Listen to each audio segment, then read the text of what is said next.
चकाचौंध सी लगी देखकर प्रखर ज्योति की वह ज्वाला, निस्संकोच खड़ी थी सम्मुख एक हास्यवदनी बाला। रत्नाभरण भरे अंगों में ऐसे सुंदर लगते थे, ज्यों प्रफुल्ल बल्ली पर सौ सौ जुगनू जगमग जगते थे। शूर्पणखा लक्ष्मण जी के सामने अचानक से प्रकट हो जाती है और उसकी उस समय जो अवस्था है उसका वर्णन यहाँ पर है। थी अत्यंत अतृप्त वासना दीर्घ दृष्टों से झलक रही, कमलों की मकरंद मधुरिमा मानो छवि से छलक रही।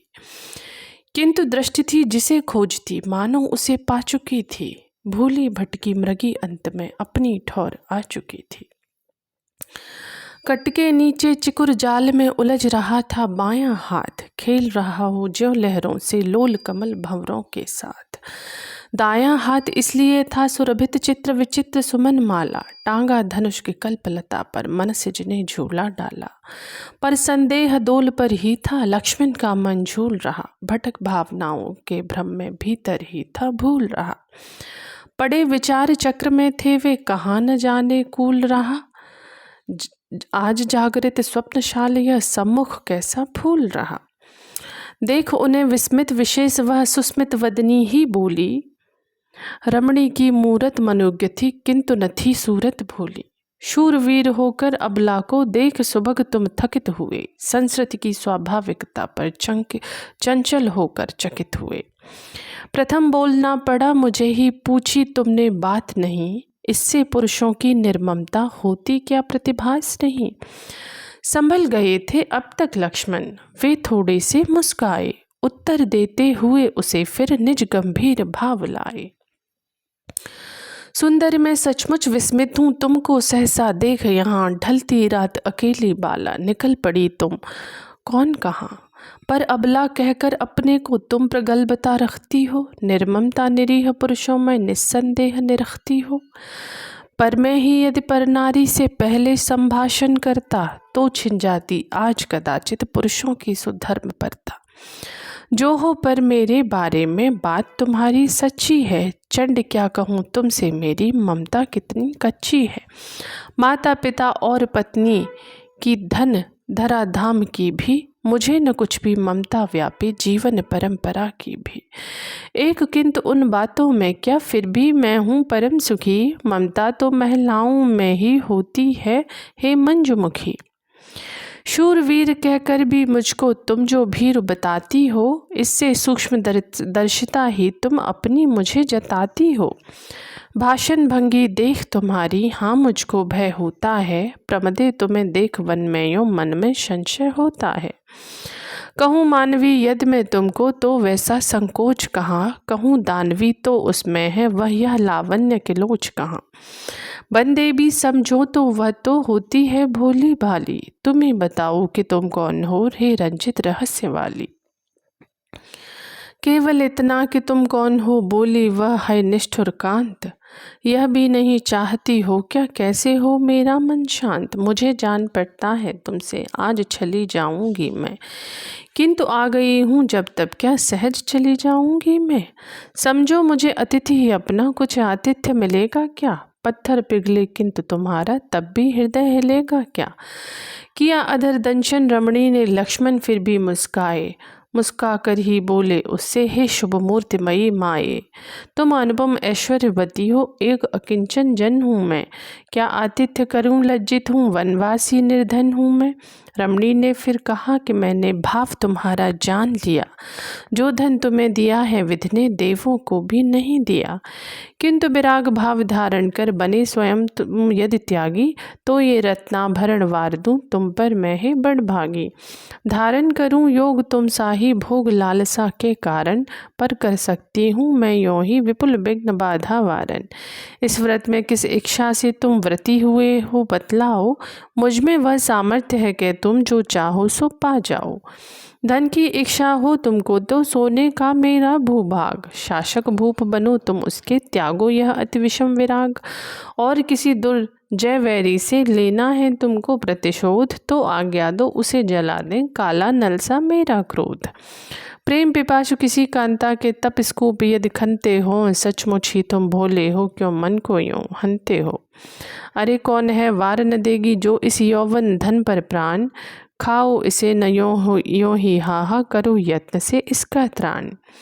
किसी हेतु संसार भार सा देता हो यदि तुमको ग्लानि, तो अब मेरे साथ उसे तुम एक और अवसर दो दानी। लक्ष्मण फिर गंभीर हो गए, बोले धन्यवाद धन्य, ललना सुलभ सहानुभूति है निश्चय तुम में नृप करने। साधारण रमणी कर सकती है ऐसे प्रस्ताव कहीं, पर मैं तुमसे सच कहता हूँ कोई मुझे अभाव नहीं। तो फिर क्या निष्काम तपस्या करते हो तुम इस वय में, पर क्या पाप न होगा तुमको आश्रम के धर्मक्षय में। मान लो कि वह न हो किंतु इस तप का फल तो होगा ही, फिर वह स्वयं प्राप्त भी तुमको क्या न भाएगा भोगा ही। वृक्ष लगाने की ही इच्छा है कितने ही जन रखते, पर उनमें जो फल लगते हैं क्या वे उन्हें न चखते हैं। लक्ष्मण अब हंस पड़े और यूं कहने लगे, दुहाई है सेंतमेंत की तापस पदवी मैंने तुमसे पाई है, यूं ही यदि तप का फल पाऊं तो मैं इसे न चखूंगा। तुमसे जन के लिए यत्न से उसको रक्षित रखूंगा। हंसी सुंदरी फिर बोली, यदि वह फल में ही हूँ तो क्या करो बताओ, बस अब क्यों अमूल्य अवसर खोऊं। तो मैं योग्य पात्र खोजूंगा सहज, परंतु नहीं यह काम मैंने खोज लिया है उसको यद्यपि नहीं जानती नाम।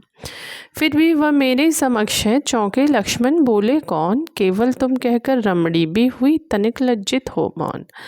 पाप शांत हो कि मैं विवाहित हूँ बाले, पर क्या पुरुष नहीं होते हैं दो दो दाराओं वाले। नरकृत शास्त्रों के सब बंधन हैं नारी को ही लेकर, अपने लिए सभी सुविधाएं पहले ही कर बैठे नर। तो नारियां शास्त्र रचना पर क्या बहुपति का करें विधान, पर उनके सतीत्व गौरव का करते हैं नर ही गुणगान। मेरे मत में एक और है शास्त्रों की विधियां सारी, अपने अंतकरण आप हैं आचारों का सुविचारी। नारी के जिस भव्य भाव का स्वाभिमान भाषी हूँ मैं, उसे नरों में भी पाने का उत्सुक अभिलाषी हूँ मैं। बहु विवाह विभ्राट क्या कहूँ भद्रे मुझको क्षमा करो, तुम कुशला हो किसी कृति को करो कहीं कृतकृत्य वरो।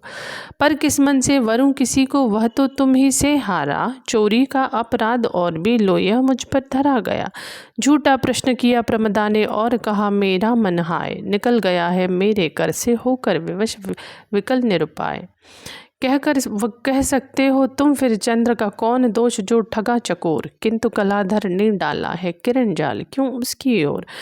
दीप्ति दिखाता यद न दीप तो जलता कैसे कूद पतंग, वाद्य मुग्ध करके ही फिर क्या व्याध पकड़ता नहीं कुरंग। लेकर इतना रूप कहो तुम दीख पड़े क्यों मुझे छली, चले प्रभात वात फिर भी क्या खिले न कोमल कमल कली। कहने लगे सुलक्षण लक्ष्मण हे विलक्षणे ठहरो तुम, पवनाधीन पता के सियों जिधर तिधर मत फहरो तुम। जिसकी रूप स्तुति करती हो तुम आवेग युक्त इतनी, उसके शील और कुल की भी अवगत है तुमको कितनी। उत्तर देती हुई कामिनी बोली अंग शिथिल करके, हे नरिया क्या पूछ रहे हो अब तुम हाय हृदय हर के। अपना ही कुल शील प्रेम में पढ़कर नहीं देखती हम, प्रेम पात्र का क्या देखेंगी प्रिय है जिसे लिखती हम। रात बीतने पर है अब तो मीठे बोल दो तुम, प्रेम आदित्य है खड़ा द्वार पर हृदय कपाट खोल दो तुम।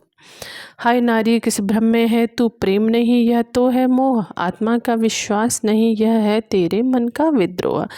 विष से भरी वासना है यह सुधा पूर्ण वह प्रीति नहीं, रीत नहीं अनरीति और यह अति अनीत है नीति नहीं। आत्मवंचना करती है तू किस प्रतीत के धोखे से, झांक न झंझा के झोंके में झुककर खुले झरोखे से। शांति नहीं देगी तुझको यह मृग तृष्णा करती है क्रांति, सावधान हो मैं पर नर हूँ छोड़ भावना की यह भ्रांति। इसी समय फटी पूर्व में पलटा प्रकृति पट्टी का रंग, किरण कंटकों से श्यामांबर फटा दिवा के दम के अंग। कुछ कुछ अरुण सुनहली कुछ कुछ प्राची की अब भूषा थी, पंचवटी की कुटी खोलकर खड़ी स्वयं क्या उषा थी। आह अंबर स्थिता उषा भी इतनी सुच सस्फूर्ति न थी। अवनी की उषा सजीव थी, अंबर की सी मूर्ति न थी। वह मुख देख पांडु सा पड़कर गया चंद्र पश्चिम की ओर। लक्ष्मण के मुंह पर भी लज्जा लेने लगी अपूर्व हिलोर। चौंक पड़ी प्रमदा भी सहसा देख सामने सीता को। कुमुद्वती सी तपी देख वह उस पद्मिनी पुनीता को। एक बार उषा की आभा देखी उसने अंबर में, एक बार सीता की शोभा देखी विगताडंबर में। एक बार अपने अंगों की ओर दृष्टि उसने डाली, उलझ गई वह किंतु बीच में थी विभूषणों की जाली। एक बार फिर वैदेही के देखे अंग अदूषण वे, सन नक्षत्र अरुणोदय ऐसे रखते थे शुभ भूषण वे। हंसने लगे कुसुम कानन के देख चित्र सा एक महान, विकच उठी कलियां डालों में निरख मैथिली की मुस्कान। कौन कौन से फूल खिले हैं उन्हें गिनाने लगा समीर, एक एक कर गुनगुन करके जुड़ आई भंवरों की भीड़। नाटक के इस नए दृश्य के दर्शक थे द्विज लोग वहाँ, करते थे शाका सनस्त वे, समधपुरस का भोग वहाँ। झट अभिन्न यारंभ करने की कोलाहल भी करते थे, पंचवटी की रंग भूमि को प्रिय भावों से भरते थे।